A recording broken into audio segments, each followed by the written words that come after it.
Hello everyone, welcome to my channel. Friends, इस video में हम आरआरबी एनटीपीसी यूजी सीबीटी 2 के बाद आरआरबी प्रयागराज का क्या कट ऑफ हो सकता है इसके बारे में एनालिसिस करेंगे। फ्रेंड्स, एनालिसिस के लिए जो मैंने डेटा लिया हुआ है वो मैंने रैंक मित्रा से लिया हुआ है और इसमें ऑलमोस्ट 3500 प्लस स्टूडेंट्स का डेटा है मेरे पास। हमारे पास दो ऑप्शन थे, या तो रैंक मित्रा का डेटा यूज़ करूँ या तो रैंक गुरुजी का। फ्रेंड्स, रैंक मित्रा पे ज़्यादा नंबर ऑफ स्टूडेंट्स के डेटा अवेलेबल थे, तो मैंने रैंक मित्रा का ही डेटा लिया हुआ है। इसके पहले मैंने आरआरबी एनटीपीसी ग्रेजुएट लेवल का कट ऑफ एनालिसिस रैंक मित्रा के डेटा से किया था। कट ऑफ ऑलमोस्ट सिमिलर ही थे फ्रेंड्स, पर थोड़ा सा प्रॉब्लम ये हुआ कि एनटीपीसी ग्रेजुएट लेवल के बाद जो एग्ज़ाम था वो दो शिफ्ट में हुआ था। उसमें फर्स्ट शिफ्ट से 9 क्वेश्चन डिलीट हो गए और सेकेंड शिफ्ट से 7 क्वेश्चन डिलीट हो गए। और कहीं ना कहीं इस बार भी ये देखने को मिलेगा, क्योंकि बहुत सारे क्वेश्चन में लोगों ने चैलेंज किया हुआ है और इसमें सबसे ज़्यादा गलत हुआ है हिंदी मीडियम वाले स्टूडेंट्स के साथ। बहुत सारे क्वेश्चंस ऐसे थे जो हिंदी में तो गलत दिए हुए थे पर इंग्लिश में सही थे।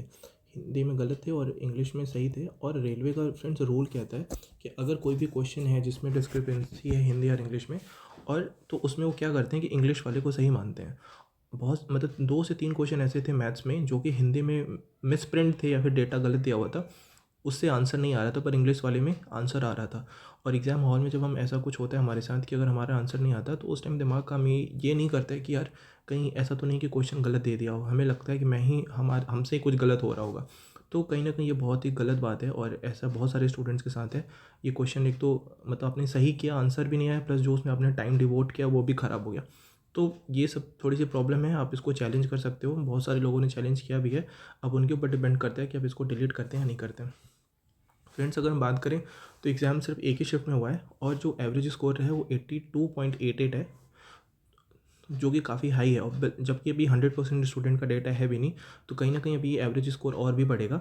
और रही बात फ्रेंड्स एनालिसिस स्टार्ट करने से पहले, मैं एक चीज़ कहना चाहूँगा कि ये मेरी एनालिसिस है। मैं अब पहले कह रहा हूँ कि मैं 100% गलत हो सकता हूँ। तो अगर आप मेरी एनालिसिस से अग्री करते हो तो अच्छी बात है, नहीं भी करते हो तो कोई बात नहीं।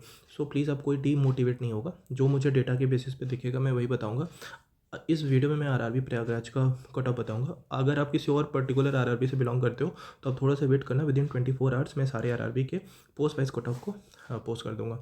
फ्रेंड्स, अगर हम देखें वैकेंसी आरआरबी प्रयागराज में कितनी है, तो इस जोन में ठीक ठाक वैकेंसी 389 है। ठीक ठाक इसलिए बोल रहा हूँ क्योंकि बहुत ज़्यादा वैकेंसी किसी भी जोन्स में नहीं है। तो प्रयागराज में ठीक ठाक है, प्लस इसमें कंपटीशन बहुत ज़्यादा है क्योंकि यूपी बिहार के लोग इस जोन पे काफ़ी टारगेट करते हैं। और जो सबसे मोस्ट डिमांडिंग पोस्ट यहाँ पे यूजी लेवल की जो सीसी टीसी, उसकी अच्छी खासी वैकेंसी आप देख सकते हो 328 है टोटल। ओवरऑल अगर हम जनरल की वैकेंसी की बात करें फ्रेंड, तो सीसी टीसी की 254 है, एससी कैटेगरी में 51 है, एसटी में 31, ओबीसी का काफ़ी कम है यहाँ पे 35, 18 है ईडब्ल्यूएस का, 389 है ओवरऑल। फ्रेंड्स, अगर हम एक बार वैकेंसी को देखो तो अगर आप देखो टाइपिंग की वैकेंसी देखो तो सिर्फ 25 है। यूआर कैटेगरी की बात कर रहा हूँ। एक बार यूआर की कट ऑफ पता चल जाए तो कहीं ना कहीं आप अपनी कैटेगरी का कट ऑफ निकाल सकते हो। आगे हम देखेंगे। तो फ्रेंड्स, अगर हम टाइपिंग पोस्ट देखें तो सिर्फ 25 है यूआर का, और ट्रेन क्लर्क वाली देखें सिर्फ 4 है। तो कहीं ना कहीं जो सी टी सी है उसका कट ऑफ 225 है। और मतलब सॉरी, नंबर ऑफ़ पोस्ट काफ़ी ज़्यादा है। तो जो कट ऑफ ज़्यादा जाने के चांसेस रहेंगे इसमें वो अकाउंट क्लर्क कम टाइपिस्ट, जूनियर क्लर्क कम टाइपिस्ट, इसमें ज़्यादा कट ऑफ जाने के चांसेस रहेंगे रादर देन सीसीटीसी की।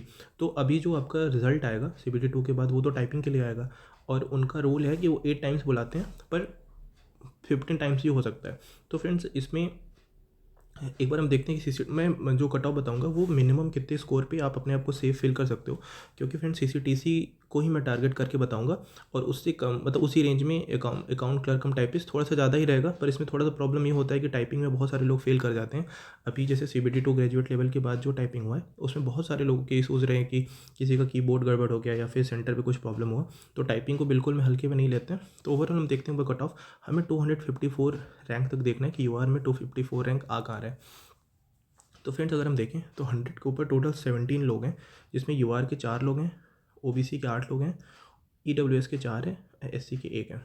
अगर हम 95 के ऊपर देखें फ्रेंड्स, तो टोटल 184 स्टूडेंट्स हैं, जिसमें 60 हैं यूआर के, 77 हैं ओबीसी के, ईडब्ल्यूएस के 40। फ्रेंड्स, यहाँ पे नोटिस करने वाली ये बात है कि जो भी कैटेगरी मतलब रिजर्व कैटेगरी के स्टूडेंट्स आपके 95 के ऊपर स्कोर कर रहे होंगे, तो ये 95 के ऊपर स्कोर कर रहे हैं मतलब कहीं ना कहीं ये 97, 98, 99 के आसपास होंगे बहुत सारे लोग। तो ऐसे स्टूडेंट जो ओबीसी या फिर ईडब्ल्यूएस से बिलोंग करते हैं और उनका 97 98 के आसपास स्कोर आ रहा है, तो कहीं ना कहीं ये जनरल की सीट लेकर चले जाएंगे। ये इसमें कॉलम वाइज में तो ये तो दिया हुआ है कि ओबीसी कैंडिडेट हैं, पर इसमें से 80% ऐसे स्टूडेंट्स होंगे जिनका 95 के ऊपर स्कोर आ रहा है और वो रिजर्व कैटेगरी से हैं, वो जनरल की सीट लेकर जाएंगे।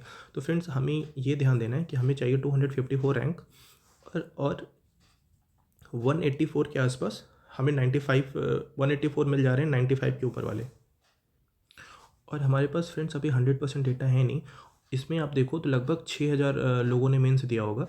अगर हम 15 टाइम्स यहाँ पे देखें तो लगभग 6000 स्टूडेंट्स के आसपास मेंस दिए हैं। उसमें से हमारे पास 3200 स्टूडेंट्स का डेटा है।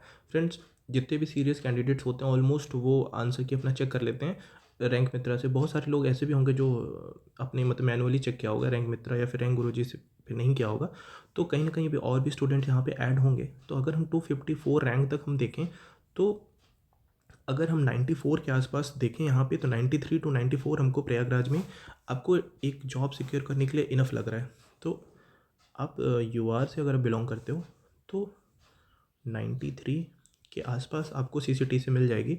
अगर हम ओबीसी कैंडिडेट की बात करें फ्रेंड्स तो ओबीसी का जनरल से एक नंबर ही कम रहता है, मोर और लेस 0.5 तक भी रेंज कर जाएगा ये।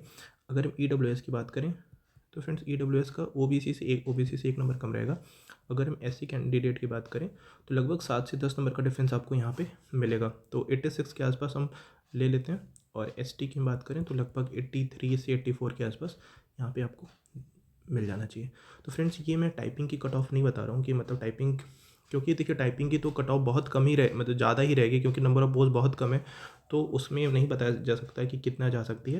पर अगर हम 93 के आसपास स्कोर कर रहे हो 93 94 के आसपास तो मिनिमम आपको एक जॉब मिल जाएगी। और यहाँ पे सीसीटीसी की ही पोस्ट ज़्यादा है जो कि मोस्ट डिमांडिंग है, तो ज़्यादा चांस है आपका सीसीटीसी में सेलेक्ट होने का। अगर 93 टाइपिंग पोस्ट थोड़ी सी ज़्यादा जा सकती है कट ऑफ, जैसे अकाउंट क्लर्क कम टाइपिस्ट। तो फ्रेंड्स ये मतलब आपका सीसीटीसी की ही कट ऑफ है। बाकी जो टाइपिंग पोस्ट है इससे थोड़ी सी ज़्यादा जा सकती है 94 90, क्योंकि नंबर ऑफ पोस्ट कम है तो आप समझ सकते हो कि इस मिनिमम 93 पे आपका कुछ ना कुछ अच्छा मिल जाएगा, जैसे सीसीटीसी जो कि बहुत अच्छा है। और टाइपिंग अगर आपकी अच्छी है तो आप बिल्कुल अकाउंट क्लर्क कम टाइपिस्ट, जूनियर क्लर्क कम टाइपिस्ट, वो 94 95 के आसपास आपको मिल जाना चाहिए। वैसे ही एक एक नंबर आप यहाँ पे अपनी कैटेगरी वाइज बढ़ा लेना, चाहे वो ओबीसी हो ईडब्ल्यूएस एससी एसटी।